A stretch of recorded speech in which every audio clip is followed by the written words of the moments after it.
King Solomon became king at the very young age of 12 years old, after his father, King David, passed away. From the time he was born, King Solomon was loved by Hashem. It even says in the Torah, and the Lord loved Solomon.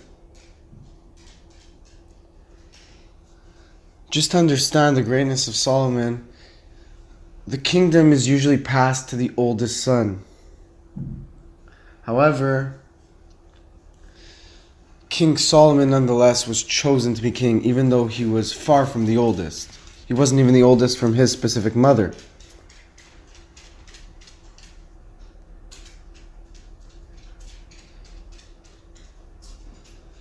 King Solomon is known to be the wisest man of all time. There are certain discussions whether he was even more wise than Adam Arishon or Moses, and it goes into discussion. But nonetheless, he is considered to be the wisest man of all time. When he was 12 years old, the Lord appeared to him in a dream. Hashem appeared to him and asked him, "What do you want? What do you need? Ask of me and I will give you." And King Solomon, what did he say?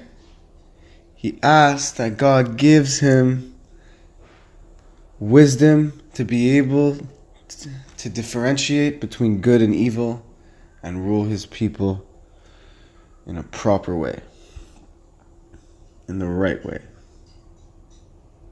Hashem was extremely impressed by this response, and he said, "Since you asked me for such a good thing, such as wisdom, and you didn't ask me for riches or a long life or many children or physical, egotistical things, since you only asked me for selfless things and not for egotistical things or material things, well, since you did that, I'm going to give you what you asked for, and I'm also going to give you what you didn't ask for. I'm going to give you riches. I'm going to give you many wives. I'm going to give you many children and many riches and a name that will live on forever and ever." After that, King Solomon's wisdom was put to the test. Two women came to see him with one baby, both claiming that that baby belongs to them.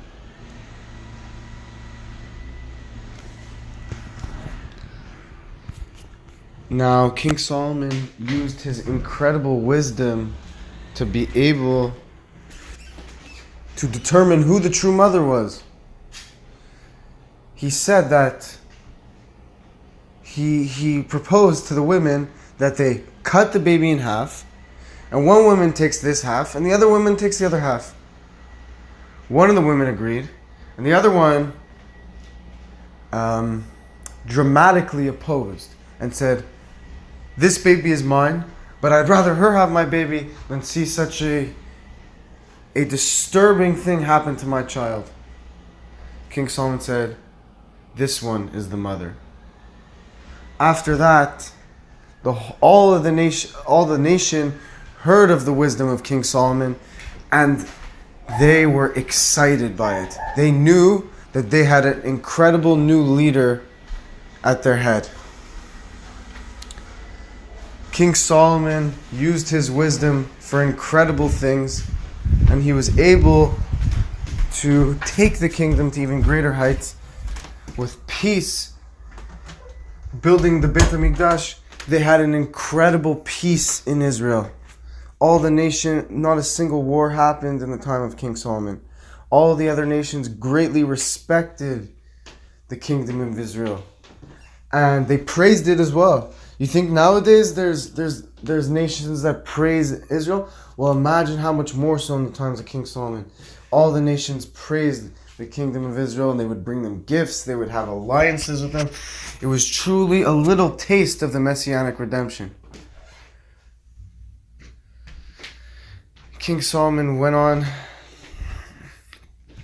to continue to have incredible wisdom, and he wrote 2 Psalms. He also wrote the book of Kohelet, and some certain proverbs, if not the whole thing. I'm not exactly sure on that one. But nonetheless, he was an incredibly... Oh, also Shir HaShirim, the Song of Songs.